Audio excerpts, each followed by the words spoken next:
Assalamu alaikum everyone, myself Sumbul Talib and this lecture is about disaccharides. Disaccharides basically it is a sugar formed when two monosaccharides are joined by glycosidic linkage. ठीक है, दो monosaccharide जब आपस में bond बनाते हैं तो एक डाइसेक्राइड शुगर बनाते हैं. डाइसेक्राइड फर्दर रिड्यूसिंग शुगर भी हो सकती है और नॉन रिड्यूसिंग शुगर भी होती है. अगर हमारे पास रिड्यूसिंग डाइसेक्राइड है तो इसका मतलब ये है कि उसके अंदर फ्री एल्डिहाइड ग्रुप प्रेजेंट है एट एनोमेरिक कार्बन, और नॉन रिड्यूसिंग डाइसेक्राइड क्या होती है कि उसके अंदर फ्री एल्डिहाइड ग्रुप प्रेजेंट नहीं होता at anomeric carbon.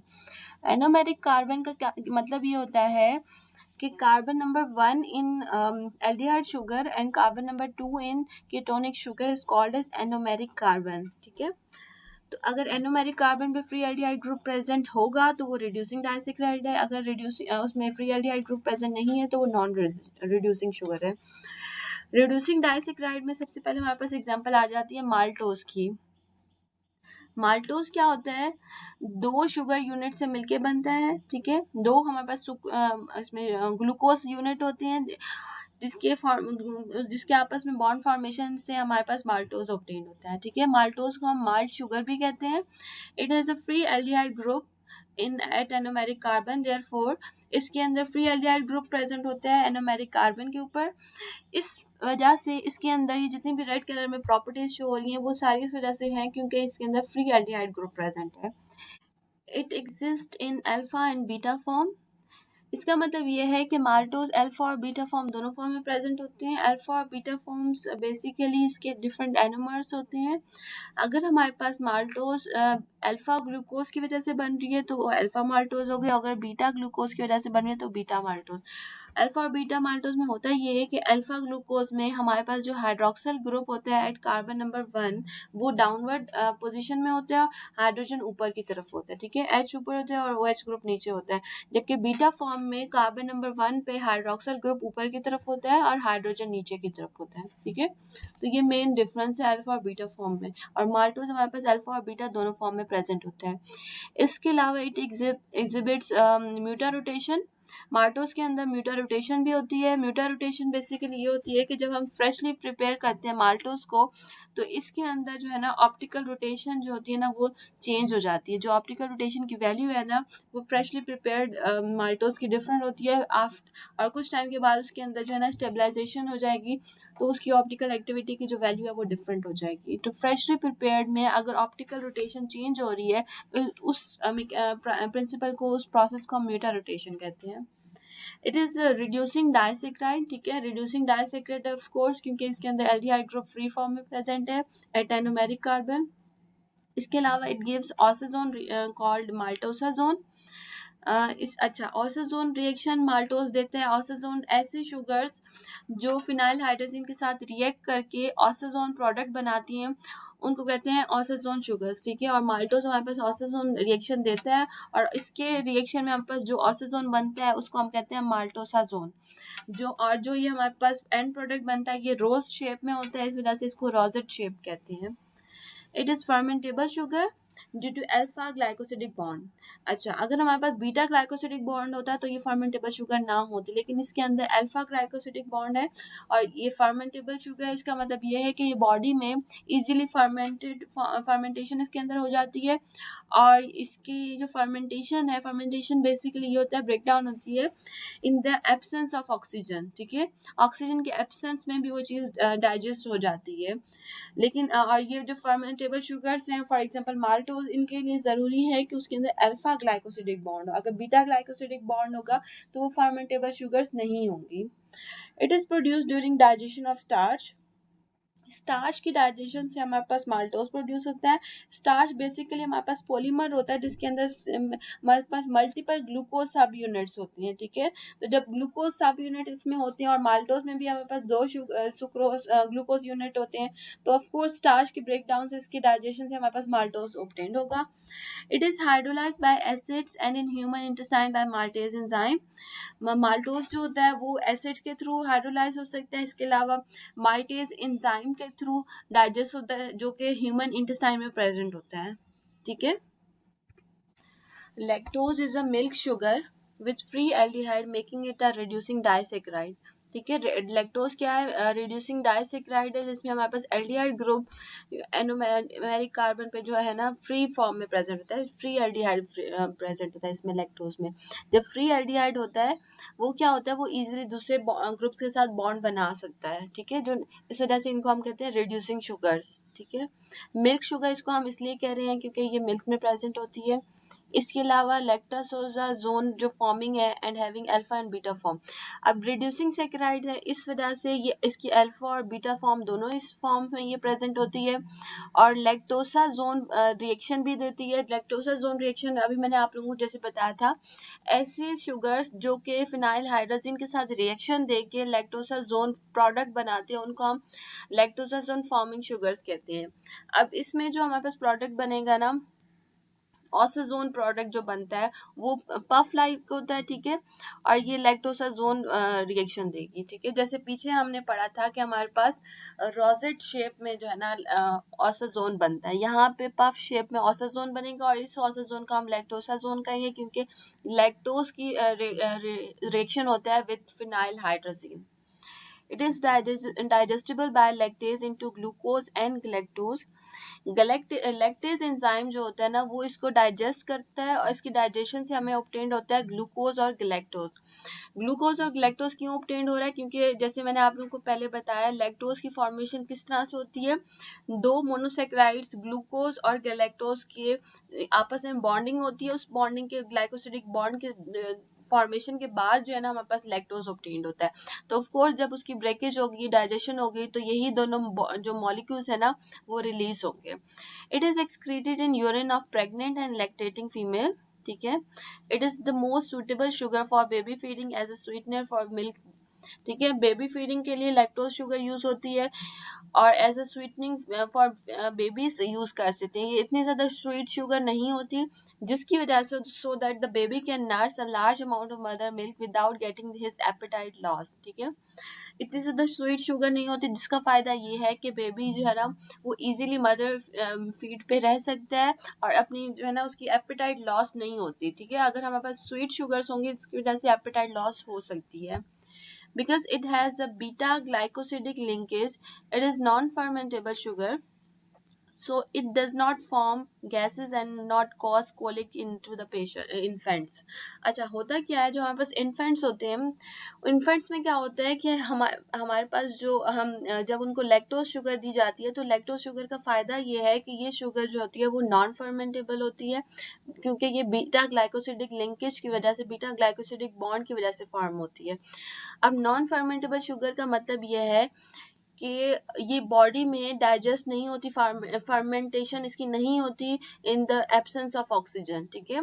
Fermentable sugars क्या होती हैं जिनकी फर्मेंटेशन हो सकती है without in the absence of oxygen, लेकिन लैक्टोज की फर्मेंटेशन नहीं होती, इसकी फर्मेंटेशन इजीली नहीं होती। तो इस वजह से क्या होता है कि गैसेस या फिर पेशेंट के अंदर कोई एब्डोमिनल पेन, इन्फेंट्स के अंदर जो होती है ना एब्डोमिनल पेन, कोलिक, गैसेस वगैरह नहीं होती, ठीक है। तो इस वजह से ये बहुत ज़्यादा फायदेमंद शुगर है lactose in babies as compared to other sugars. It has a laxative effect। और हाँ, दूसरी बात ये कि इस वजह से भी बच्चों में आप लोगों ने देखा होगा कि लैक्टोज मतलब मदर फीड या फिर अगर एक्सटर्नल फीड भी दिया जा रहा है तो उसमें भी लैक्टोज शुगर दी जाती है एज कम्पेयर टू मतलब काउ मिल्क नहीं दिया जाता है, ठीक है। काउ मिल्क में हो सकता है डिफरेंट और भी चीज़ें, लेकिन लैक्टोज जो प्योर बेबीज़ के लिए बनाई जाती है ना उसमें ये सारी प्रॉपर्टीज़ होती हैं। It has a laxative effect and prevent constipation। Laxative effect होता है इसका मतलब इजीली स्टूल पास हो जाता है बेबीज में, कॉन्स्टिपेशन भी नहीं होती और non irritant to the stomach, ठीक है। स्टमक के लिए इरिटेशन भी कॉज नहीं करता और बेबीज में वॉमिटिंग वगैरह भी नहीं होती, ठीक है। तो इन सारी चीज़ों की वजह से lactose is suitable for baby feeding. Unabsorbed sugar is used as food for large intestinal bacteria that form a number of vitamins that benefit the baby। अगर हमारे पास शुगर एब्जॉर्ब नहीं हुई तो वो जो अनएब्जॉर्ब शुगर जब लार्ज इंटेस्टाइन में जाएगी तो लार्ज इंटेस्टाइन के जो बैक्टीरिया हैं वो क्या करेंगे, उसको यूज़ करेंगे एज अ फूड और एज अ रिजल्ट वो जो है ना different number of vitamin produce करेंगे, ठीक है। These vitamin are beneficial for the baby. तो ये सारे इसके फायदे हैं लैक्टोज शुगर के as a feeding sugar for the baby. Lactose intolerance क्या होती है? अच्छा, अक्सर आप लोगों ने सुना होगा कि कुछ पेशेंट्स में जो होती है ना लैक्टोज इंटॉलरेंस होती है। ऐसे पेशेंट जो होते हैं ना दूध वगैरह नहीं पी सकते, या फिर डेयरी प्रोडक्ट्स जो होते हैं वो डेयरी प्रोडक्ट्स यूज नहीं कर पाते। होता क्या है कि many healthy people, adults and children have the inability to digest lactose. Lactose sugar को वो लोग डाइजेस्ट नहीं कर सकते। इट में बी इनहेरिटेड और acquired and result from a deficiency of the enzyme lactase. ये जो डिजीज होती है, ये जो कंडीशन होती है, एबनॉर्मेलिटी होती है, ये इनहेरिटेड भी हो सकते हैं, किसी की हेरिडिटी में भी हो सकता है, या फिर वक्त के साथ साथ बॉडी के अंदर हमारे पास कुछ ऐसी चेंजेस हो जाती हैं जिसकी वजह से पेशेंट के अंदर लैक्टोज की टॉलरेंस जो होती है ना वो खत्म हो जाती है।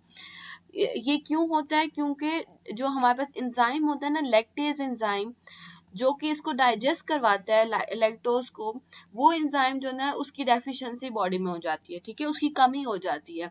जब इस एंजाइम की कमी होगी बॉडी में तो हमारे पास जो लैक्टोज शुगर है ना वो इजीली डाइजेस्ट नहीं हो सकेगी। Lactase is necessary to break down lactose to galactose and glucose, ठीक है। लैक्टेज जो एंजाइम है ना वो नेसेसरी है ताकि हम लैक्टोज की ब्रेक डाउन करवा सके ग्लूकोज और गैलेक्टोज के अंदर। Under some circumstances, the unhydrolyzed sugar passes into the large intestine and get fermented by the bacteria, inducing a laxative action. अच्छा, जैसे मैंने आप लोगों को पीछे बताया कि अगर हमारे पास अनएब्जॉर्ब शुगर है जो कि हाइड्रोलाइज नहीं हुई, वो लार्ज इंटेस्टाइन में चली जाएगी, तो वहाँ पे जो बैक्टीरिया होंगे वो जब इसको फर्मेंट करेंगे तो फर्मेंटेशन के रिजल्ट में लेग्जेक्टिव एक्शन इसका प्रोड्यूस होता है। लेग्जेक्टिव इफेक्ट का क्या मतलब होता है कि हमारे पे जो स्टूल पासिंग जो होते हैं वो इजीली हो जाती है। Lactose is added in dairy product for fermentation to form yogurt, cottage cheese by changing lactose to lactic acid. Lactase enzyme जो होता है ना वो हम डेयरी प्रोडक्ट्स में यूज करते हैं, जैसे योगर्ट और चीज वगैरह की फॉर्मेशन में लैक्टेज एंजाइम ऐड किया जाता है। इस एंजाइम का क्या फायदा होता है कि वो लैक्टोज शुगर को कन्वर्ट करवा देते हैं लैक्टिक एसिड के अंदर, ठीक है। अच्छा, डीलिंग विथ लैक्टोज इंटॉलरेंस, अगर किसी पेशेंट के अंदर लैक्टोज इंटॉलरेंस है तो उस पेशेंट को हमने किस तरह से डील करना है? रिड्यूस लैक्टोज बाय फर्मेंटेशन, हम किसी भी मेथड के थ्रू, हमारा पर्पज ये है कि हमने लैक्टोज को रिड्यूस करवाना है, तो वो मेथड फर्मेंटेशन का भी हो सकता है, फॉर एग्जांपल योगर्ट और बटर मिल्क के through. Add lactase to lactose containing food just before consuming.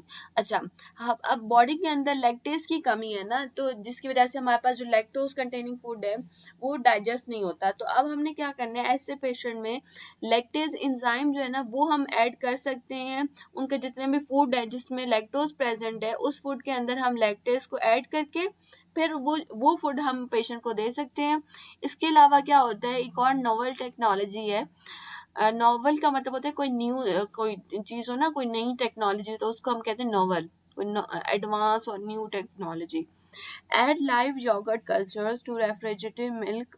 The bacteria release lactase upon reaching the small intestine.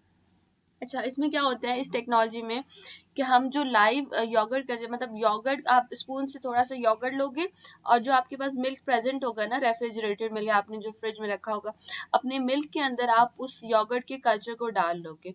जब योगर्ट आपने मिल्क के अंदर डाला है तो बैक्टीरिया रिलीज लैक्टेज, तो जो इसमें योगर्ट के अंदर जो बैक्टीरिया थे ना, लैक्टोज फॉर्मिंग बैक्टीरिया, तो वो क्या करेंगे, वो लैक्टेज को रिलीज करवाएंगे जब आपका मिल्क स्मॉल इंटेस्टाइन में जाएगा। जब स्मॉल इंटेस्टाइन में योगर्ट की वजह से लैक्टेज रिलीज होगा तो इजीली इस जो हमारा लैक्टोज है ना उसकी डाइजेशन इजीली हो जाएगी, ठीक है। तो इस मेथड के थ्रू हम लैक्टोज इंटॉलरेंस को डील कर सकते हैं by adding yoghurt culture into the refrigerated milk. Yoghurt culture से हमारे पास लैक्टेज एंजाइम रिलीज होगा फ्रॉम बैक्टीरिया और इस लैक्टेज के थ्रू जो है ना हमारा जो लैक्टोज है वो इजीली डाइजेस्ट हो जाएगा।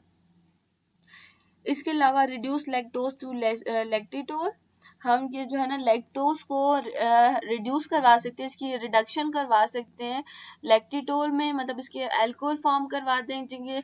और इसकी रिडक्शन कैसे होगी, with the hydrogenation with hydrogen, मतलब जब भी हम किसी चीज में हाइड्रोजन की एडिशन करवाते हैं, जो हाइड्रोजनेशन रिएक्शन होता है ना वो रिडक्शन होता है, ठीक है। Addition of hydrogen is called reduction. और या तो हम उसकी हाइड्रोजनेशन करवा रहे हैं लैक्टोज की, या फिर इसको आइसोमराइज कर रहे हैं इन एल्कलाइन टू लैक्टुलोज, ठीक है, लैक्टोज की आइसोमराइजेशन करवा रहे हैं, उसको कन्वर्ट करवा रहे हैं लैक्टुलोज में, ठीक है, लैक्टोज जो डाइसैकेराइड शुगर थी उसको हम कीटो शुगर लैक्टुलोज में कन्वर्ट करवा देते हैं, ठीक है। या तो हमारे पास ये दोनों ऑप्शन है, lactitol and lactulose are not absorbed by small intestine and are fermented to lactic and acetic acid। जो हमारे पास ये दोनों बनेंगे ना हमारे पास एडिशन के बाद, हाइड्रोजनेशन और उसकी आइसोमराइजेशन के बाद, लैक्टिटोल और लैक्टुलोज, ये दोनों जो होते हैं ना ये स्मॉल इंटेस्टाइन में एब्जॉर्ब नहीं होते, लेकिन ये जब फर्मेंटेड होते हैं, इनके अंदर जब फर्मेंटेशन होती है तो ये लैक्टिक एसिड और एसिटिक एसिड प्रोड्यूस करते हैं। इसका मतलब ये है कि जब हमने उसकी जो है ना कन्वर्जन करवा दिया तो हमारे पास जो मॉलिक्यूल बनते हैं वो दोनों फर्मेंट हो सकते हैं, जबकि हमारे पास जो लैक्टोज था वो फर्मेंट नहीं हो रहा था, वो नॉन फर्मेंटिंग शुगर था।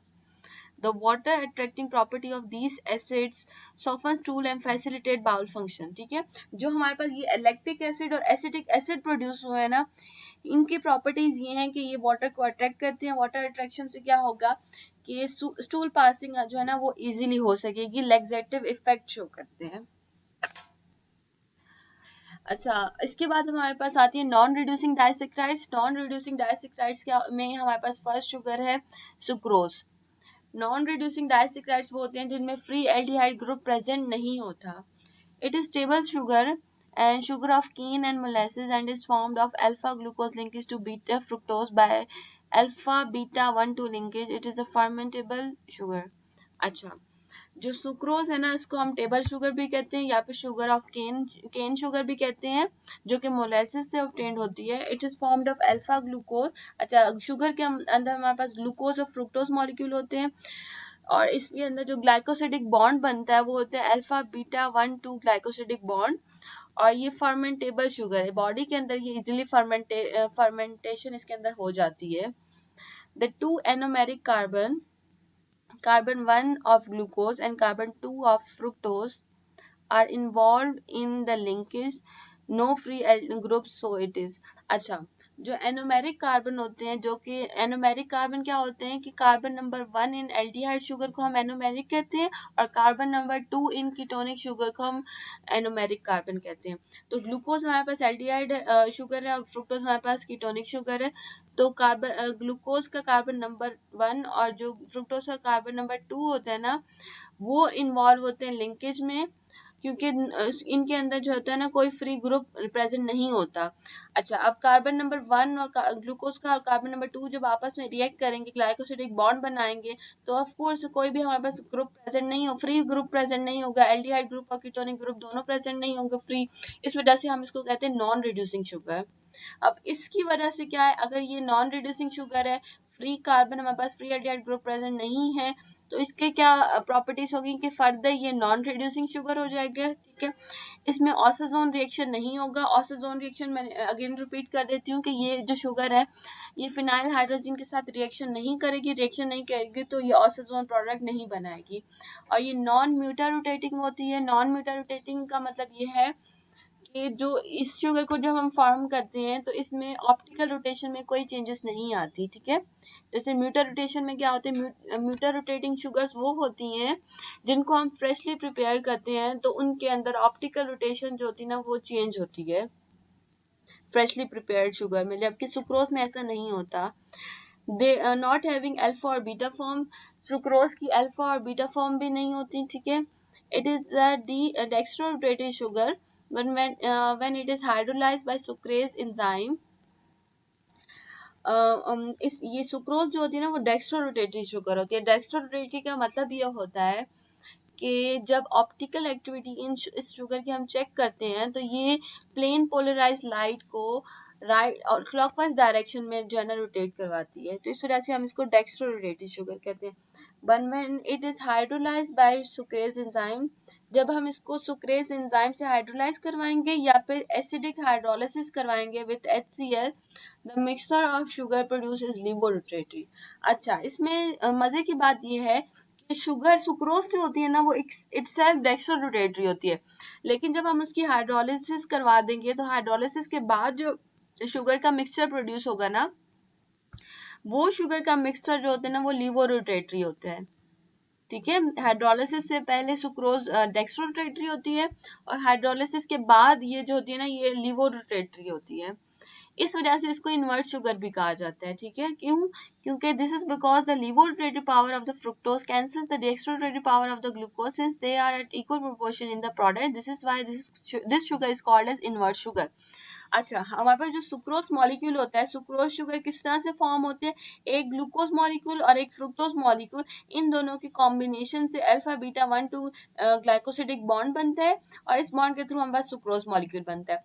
अब ये दोनों जब बॉन्ड बनाते हैं, सुक्रोज बनाते हैं, तो ये डेक्स्ट्रोरोटेटरी है। लेकिन जब हम इसको जो है ना इसकी क्लेवेज करवाएंगे, इसकी हाइड्रोलिसिस करवाएंगे सुक्रोज मॉलिक्यूल की, तो जो हमारे पास मिक्सचर ऑफ शुगर बनेगा फ्रुक्टोज और ग्लूकोज का, वो हमारे पास लिवोरोटेटरी होता है। लिवोरोटेटरी क्यों होता है? क्योंकि जो हमारे पास फ्रुक्टोज होता है, फ्रुक्टोज इटसेल्फ जो होता है वो लिवोरोटेटरी होता है, और जो हमारे पास ग्लूकोज होता है वो इटसेल्फ डेक्स्ट्रोरोटेटरी होता है। लेकिन जो लिवोरोटेटरी पावर होती है ना फ्रुक्टोज की, वो -92.5 होती है, और डेक्स्ट्रोज की +52.5।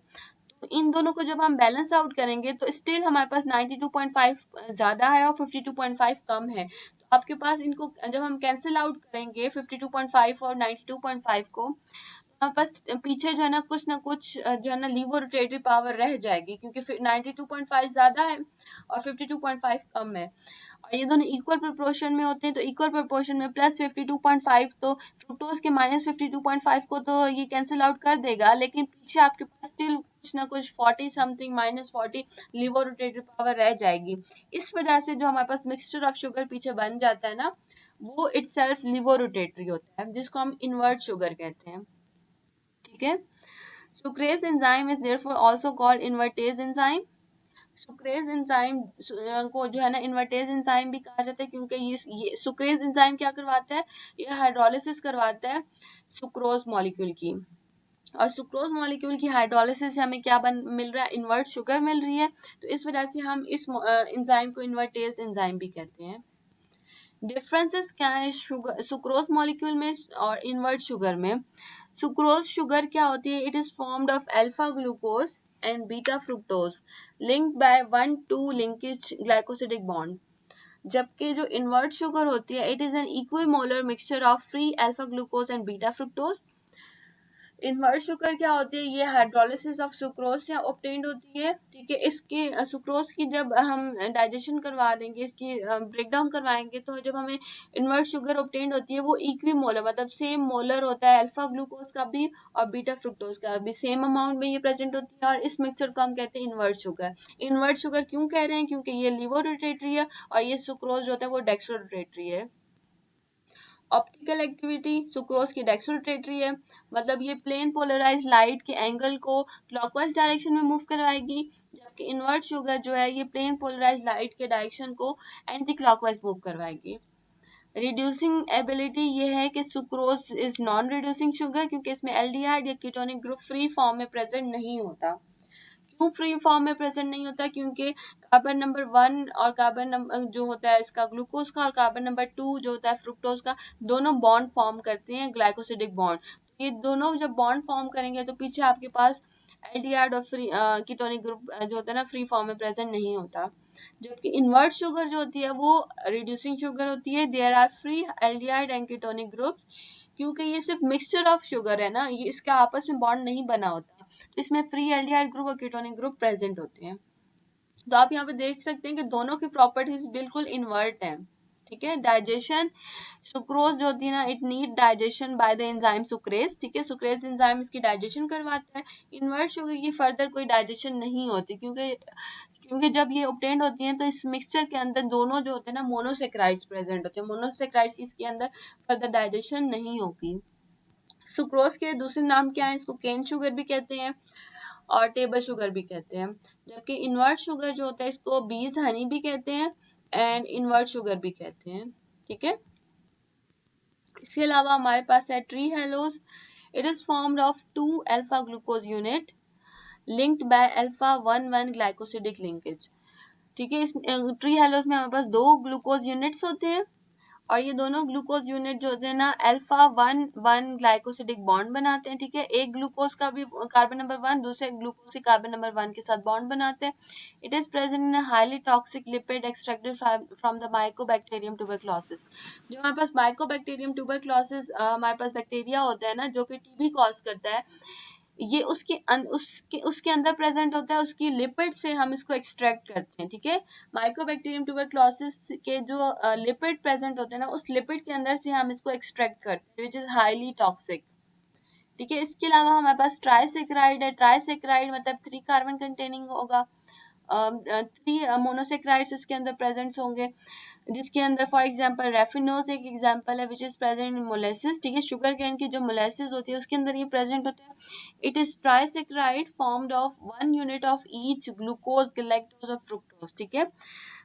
3 जो है ना इसके अंदर मोनोसेक्राइड्स प्रेजेंट होते हैं, कौन कौन से, ग्लूकोज, गैलेक्टोज और फ्रुक्टोज, और ये मोलेसिस के अंदर प्रेजेंट होते हैं। इसके अलावा हमारे पास टेट्रासेक्राइड्स में स्टेकियोज की एग्जांपल है, it is present in onions, onions के अंदर ये प्रेजेंट होता है, और ये 2 गैलेक्टोज यूनिट, और इसके अंदर क्या होता है कि 2 गैलेक्टोज यूनिट होते हैं और एक ग्लूकोज और एक फ्रुक्टोज का यूनिट प्रेजेंट होता है, ठीक है। तो ये 4 हमारे पास मोनोसेक्राइड्स होते हैं जिससे मिलकर ये स्टेकियोज बनता है, ठीक है। तो यहाँ आज का लेक्चर हम लोग यहीं तक कर लेते हैं, बाकी पॉलीसेक्राइड्स फिर नेक्स्ट लेक्चर से इंशाल्लाह पढ़ेंगे, ठीक है।